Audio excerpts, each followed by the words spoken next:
जय हिंद। चलिए समझते हैं इस वीडियो में भारत के सबसे शक्तिशाली, सबसे खतरनाक और सबसे खुफिया मिशन काली नामक हथियार के बारे में, और इस काली नामक हथियार से कैसे ऑपरेशन व्हाइट वॉश को अंजाम दिया गया, जिसे देखकर पूरी दुनिया चौंक गई।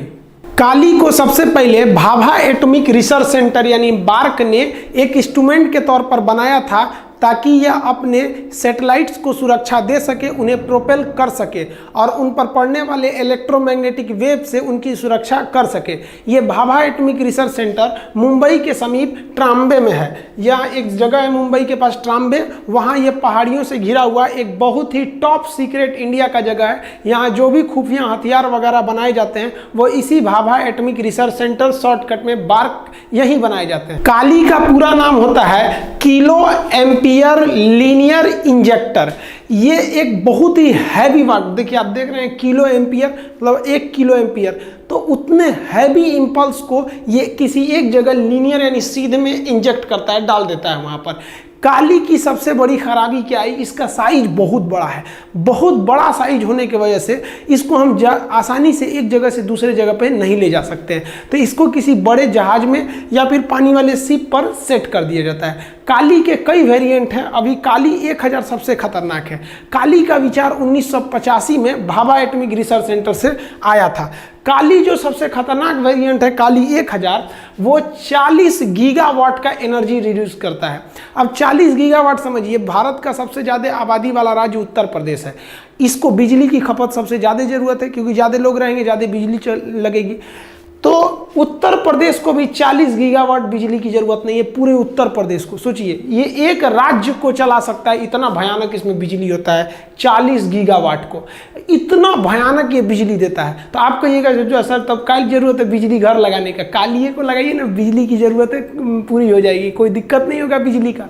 तो इसकी एक खराबी है, ये जो इतना शक्तिशाली बिजली देता है ना, ये 1 सेकंड के लिए भी नहीं देता है, बहुत ही कम सेकंड के लिए देता है। 60 नैनो सेकंड, पलक भी नहीं झपका पाएंगे नैनो सेकंड में, इतने कम समय के लिए देता है। लेकिन इतने कम समय के लिए भी अगर देता है तो उतना तगड़ा झटका किसी को लग जाएगा तो बर्दाश्त थोड़ी कर पाएगा। आसमान से जो बिजली गिरती है वो लगभग 1000 एम्पियर की होती है। आइए उसका बाप है, देख रहे हैं 40 गीगावाट बिजली का झटका लगेगा एक बार में, तो कोई भी चीज तहस नहस हो जाएगी। काली को इंडिया कहता है कि ये कोई हथियार ही नहीं है, ये एक इंस्ट्रूमेंट है, हम इसे अपनी सुरक्षा के लिए यूज करेंगे। लेकिन अगर इससे किसी दुश्मन के विमान या किसी दुश्मन के सैटेलाइट मिसाइल पर हमला करेंगे तो उसका जितना भी इलेक्ट्रॉनिक सिस्टम है सब ध्वस्त हो जाएगा, विमान अपना रास्ता भटक जाएगा, मिसाइल रास्ता भटक जाएगी, सैटेलाइट को बर्बाद कर सकते हैं। तो इसका हथियार के रूप में यूज करेंगे तो ये काफी खतरनाक है। इसका प्रयोग किया गया ऑपरेशन व्हाइट वॉश में। समझते हैं क्या है ये operation white wash. Siachen glacier strategic रूप से काफ़ी महत्वपूर्ण जगह है। यहाँ पर इंडिया पाकिस्तान दोनों के सैनिक रहते हैं। हालांकि इंडिया का कब्जा है, लेकिन उसके दूसरे साइड में पाकिस्तान रहता है। तो इन दोनों के सैनिक बर्फ के गिरने से, बर्फ का फिसल कर गिर जाना बहुत बड़े हिस्सा को, उसे हम एवलांच या फिर हिमस्खलन कहते हैं। तो यहाँ हिमस्खलन की घटना बहुत ज़्यादा होती है और हिमस्खलन से ही यहाँ ज़्यादातर फौजी मरते हैं। तो यहाँ पर रॉ के खुफिया एजेंट के दिमाग में एक आइडिया आया कि जब बर्फ को इतना तेजी से नीचे खिसकता है, ये एवलांच होते हैं, तो अगर हम लोग खुद से एवलांच ला दें तो हथियार चलाने की ज़रूरत ही नहीं है। तो रॉ और DRDO ने मिलकर काली को यहाँ पर अटैक करने का प्लान बनाया। लेकिन काली में सबसे बड़ी खराबी क्या है, काली का साइज इतना भयानक है कि उसको इतना ऊपर चढ़ाना मुश्किल हो जाएगा। दूसरा, काली जब भी जलती है तो इतना ज़्यादा हीट प्रोड्यूस करती है कि जहाँ रख के आप काली को इंजेक्ट करिएगा, जैसे मान लीजिए यहाँ से हमको इस पर इंजेक्ट करना है ताकि ये वाला बर्फ इतना टूट कर नीचे गिर जाए, तो यहाँ इतना हीट प्रोड्यूस कर देगा ये काली कि ये वाला हिस्सा भी गल जाएगा। तो उसको भी ले जाएंगे तो आप भी लेके चले जाएंगे। दूसरा, इसको चलाने के लिए इलेक्ट्रिसिटी भी बहुत ज़्यादा चाहिए। अब इतना ऊंचाई पे बिजली कहां से ले जाएगा, इलेक्ट्रिसिटी की भी दिक्कत है। तब रॉ के एजेंट्स ने प्लान बनाया कि सियाचिन पर जो हमला होगा वो काली से ही होगा, लेकिन काली हथियार को हम हवाई जहाज में भरेंगे। हवाई जहाज को चुना गया IL-76। इस IL-76 को हम लोग ने कटक में लाए। कटक में ले आकर इसमें लोड किया गया काली नामक हथियार को। अब इस काली को यहाँ हथियार को तो लोड कर दिया गया, जानबूझ के कटक में लोड किया गया कि किसी का ध्यान ना जाए कि हमको ऑपरेशन उधर करना है, ताकि ध्यान उधर से इधर भटकाया जा सके।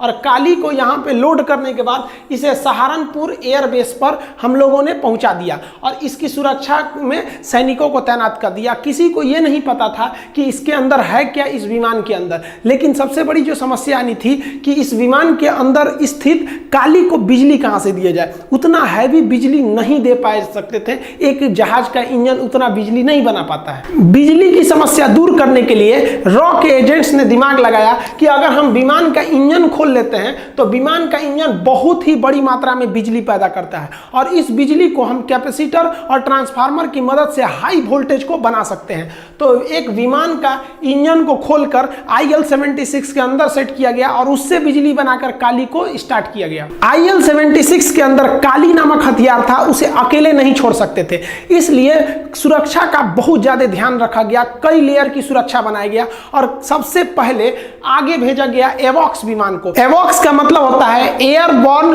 Warning and control system. इस विमान के ऊपर रडार लगे होते हैं और ये रडार पूरे दुश्मन को देखते रहते हैं कि कोई दूसरा जहाज तो नहीं है इस एरिया में, और अगर इस एरिया में है तो इसके अंदर बैठे जितने रडार कंट्रोलर है वो अगल बगल बता देते हैं कि 200 किलोमीटर दूर जहाज है, इधर जहाज है। तो इसको पूरी तरह से सबसे पहले भेजा गया आगे एवॉक्स को। एवॉक्स विमान आगे आगे चल रहा था। एवॉक्स के पीछे लगाया गया सुखोई को। ये सुखोई को हम लोग पूना से बुला के लाए थे। सोचिए, दक्षिण भारत से जहाज उड़ के आया था सेफ्टी देने के लिए, ताकि किसी की नजर न पड़े। सुखोई विमान की खासियत है ये इंटरसेप्टर है, दूसरे जहाज को बहुत तेजी से दौड़ा के मारता है। तो जैसे एवॉक्स किसी विमान को देखेगा उसे इंटरसेप्ट करने के लिए सुखोई को लगाया गया। मान लीजिए कि सुखोई किसी जहाज का पीछा करने के लिए चला गया, तो इस काली को ढो रहे IL-76 की रक्षा कौन करेगा? तो इसके पास रहकर इसकी रक्षा करने के लिए मिराज 2000 नामक जहाजों को तैनात किया गया। क्योंकि कोई भी जहाज कश्मीर से उड़ान नहीं भरा था ताकि दुश्मनों की नजर न पड़े, सभी के सभी जहाज हिंदुस्तान के अलग अलग कोना से उड़े थे। अतः एक समस्या यह भी थी कि उड़ान भरने के बाद आधे रास्ते में इनका फ्यूल में कमी आएगी, फ्यूल खत्म होने लगेगा। क्योंकि जब भी आप दुश्मन के एरिया के करीब रहते हैं तो कोशिश करना चाहिए आपके पास मैक्सिमम फ्यूल हो, ताकि आप किसी भी विषम परिस्थिति में भाग के आ सके। फ्यूल को दिक्कत को दूर करने के लिए मिड एयर रिफ्यूलिंग के लिए एक व्यवस्था किया गया। IL-76 विमान का एक एयर रिफ्यूलर विमान है। इस विमान से हवा में ही कश्मीर में घुसने से पहले ही सारे जहाजों में फ्यूल को पूरी तरह से भरकर जहाजों को रेडी कर लिया गया। इस प्रकार सबसे आगे चल रहा था एवॉक्स। एवॉक्स के पीछे था आपका जो IL-70। देखिए, दोनों विमान IL-70 है, ये एवॉक्स में कन्वर्ट कर दिया गया था इसको लोड होने के लिए। अब इनकी सुरक्षा के लिए लगे थे आपके सुखोई जहाज लगे थे, मिराज जहाज लगे थे और रिफ्यूलिंग की भी व्यवस्था की गई थी। ऊपर से इसरो के सैटेलाइट भी उन पर नजर जमाए हुए हैं। इसरो के सैटेलाइट वहां पर सियाचिन के पास मिनटों की खबर ले रहे थे कि वहां पाकिस्तानी सैनिक क्या कर रहे हैं, क्या नहीं कर रहे हैं, हिमस्खलन, बर्फ की मोटाई कितनी जमी है, क्योंकि रात भर में बर्फ और ज्यादा जम जाता है। इन जहाजों के कैप्टन में किसी को नहीं पता था कि हमें हमला कहां करना है, केवल पता था कि IL-76 के पायलट को और उसके अंदर ऑपरेट कर रहे काली को। काली जो था पहुंच गया 7 अप्रैल 2012 को। ये कटक से लोड हुआ था और सहारनपुर में ये इंतजार कर रहा था। यहां से ये चल दिया सियाचिन के लिए।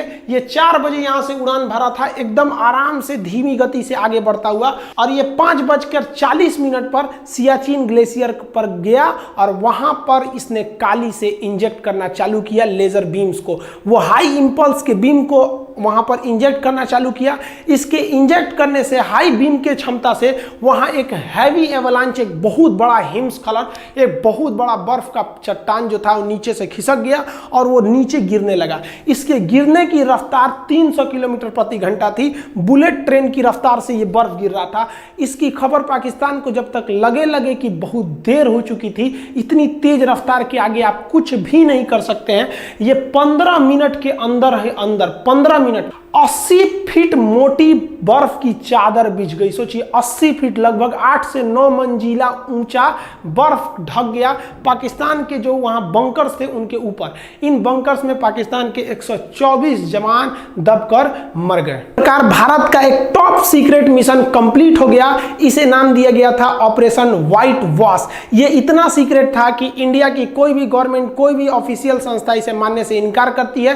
पाकिस्तान ने अंतर्राष्ट्रीय दबाव बनाया लेकिन भारत ने उसे सिरे से नकार दिया। उसने कहा कि काली नाम का कोई हथियार ही नहीं है, ऑपरेशन व्हाइट वॉश कुछ भी नहीं है, ये हम इसको इनकार करते हैं। लेकिन भारत का ये टॉप सीक्रेट आने वाले फ्यूचर में सियाचिन या द्रास बैटालिक सेक्टर में लड़ाई में काफी महत्वपूर्ण भूमिका निभाएंगे। ऐसे ही भारत का एक और टॉप सीक्रेट मिसाइल बन रहा है, शौर्य मिसाइल। ये हाइपरसोनिक होगा। इसके लिए एक सेपरेट वीडियो बना देंगे। मिलते हैं हम लोग अगले वीडियो में, तब तक के लिए जय हिंद।